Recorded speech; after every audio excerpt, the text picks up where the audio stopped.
Good morning class tenth की सामाजिक विषय की कक्षा में बच्चों हम सभी अर्थशास्त्र के प्रथम अध्याय विकास के अंतर्गत कुछ महत्वपूर्ण बिंदुओं को पढ़ रहे हैं और लगातार हम इस अध्याय की छोटी से छोटी जो महत्वपूर्ण चीज़ें हैं उनको भी यहाँ पे डिस्कस कर रहे हैं। बच्चों कल मैंने आप सभी को प्रति व्यक्ति आय के विषय में बताया था। आज का जो हमारा टॉपिक है वो है आर्थिक तुलनात्मक आधार पर देशों का विभाजन किस प्रकार से किया जाता है। अब तक हमने विकास को जाना, राष्ट्रीय आय को जाना, उत्पादन को जाना। अब हम इस बात को जानेंगे कि किस प्रकार से अंतर्राष्ट्रीय स्तर पर हम आर्थिक तुलना के आधार पर देशों का वर्गीकरण करते हैं। बच्चों आर्थिक तुलनात्मक आधार पर विश्व के देशों को मुख्य रूप से 3 भागों में बांटा गया है। नंबर 1 है विकसित देश, नंबर 2 है विकासशील देश, नंबर 3 है निर्धन देश या गरीब देश। ठीक है, विकसित और विकासशील इनको एक ही मत समझिएगा, ये दोनों अलग अलग हैं। विकसित देश जैसा कि नाम से ही स्पष्ट है, जिन देशों का पूर्ण विकास हो चुका है उन्हें विकसित देश कहा जाता है। अब बच्चों पूर्ण विकास होता क्या है ये भी हम जानते हैं।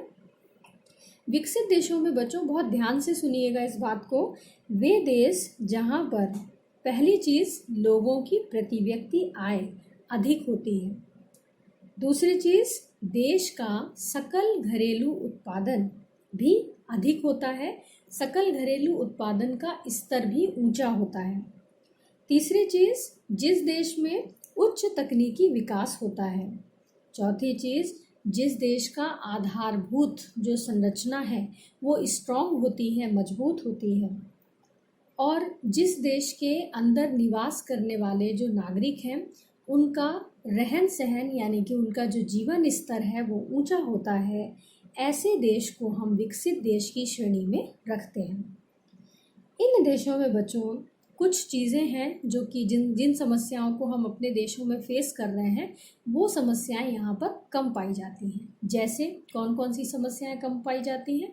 जैसे बच्चों गरीबी, यहाँ पर है गरीबी लेकिन बहुत कम है या बहुत नॉमिनल है, ना के बराबर है। दूसरी चीज़ क्या है, यहाँ पर बेरोजगारी कम है। जब प्रति व्यक्ति आय अच्छी होगी तो उसका मतलब है कि यहाँ का प्रत्येक नागरिक आय अर्न कर रहा है, कमा रहा है। ठीक है, तो प्रति व्यक्ति आय अच्छी होने के कारण यहाँ बेरोजगारी कम होती है, शिक्षा का स्तर अच्छा होता है, स्वास्थ्य सुविधाएं बेहतर होती हैं, यातायात संचार व्यवस्था भी एकदम डेवलप्ड होती है। तो इस तरह से हम कह सकते हैं कि विकसित देश की श्रेणी में आने के लिए देशों की आवश्यकताएं क्या क्या हैं। नंबर 1 फिर से रिपीट कर रही हूँ, नंबर 1 है प्रति व्यक्ति आय अधिक होना, नंबर 2 है सकल घरेलू उत्पाद का स्तर ऊंचा होना, नंबर 3 है उच्च तकनीकी विकास, नंबर 4 है आधारभूत संरचनात्मक विकास, नंबर 5 है वहाँ निवास करने वाले लोगों का जीवन स्तर ऊंचा होना। विकसित देशों के उदाहरण हैं बच्चों जो विश्व के बड़े देश हैं, जैसे हमारा अमेरिका हो गया, जापान हो गया, स्विट्ज़रलैंड हो गया, इटली हो गया, फ्रांस हो गया, जर्मनी हो गया, ऑस्ट्रेलिया हो गया। ठीक है, ये सारे के सारे देश जो हैं वो विकसित देश, रूस हो गया, ये सारे के सारे जो देश हैं वो विकसित देशों की श्रेणी में आते हैं। ठीक, अब बात आती है विकासशील देश किसे कहते हैं। तो जैसा हमने विकसित देश कहा, विकासशील नाम से ही स्पष्ट है, विकासशील जो देश विकास के लिए प्रयास कर रहे हैं, जो विकास के लिए निरंतर प्रयत्न कर रहे हैं, उन्हें हम विकासशील देश कहते हैं। विकासशील देशों में प्रति व्यक्ति आय विकसित देशों की अपेक्षा कम होती है। यहाँ पर सकल घरेलू उत्पादन विकसित देशों की अपेक्षा कृत कम होता है। तीसरी चीज़, यहाँ पर तकनीकी विकास हो रहा होता है, यानी प्रगति पर है, हो रहा है लेकिन अभी पूरी तरह से हुआ नहीं है। चौथी चीज़, देश का आधारभूत संरचनात्मक विकास भी प्रगति पर है, अभी पूर्ण नहीं हो पाया है। चौथी चीज़, यहाँ के लोगों का जो जीवन स्तर है वो ठीक ठीक है, ना बहुत अच्छा ना बहुत खराब। तो ऐसी कंडीशन वाले जितने भी देश हैं वो विकासशील देशों की श्रेणी में आते हैं। यहाँ पर बच्चों जो समस्याएं विकसित देशों में ना के बराबर हैं वो यहाँ पर गंभीर रूप से दिखाई देती हैं।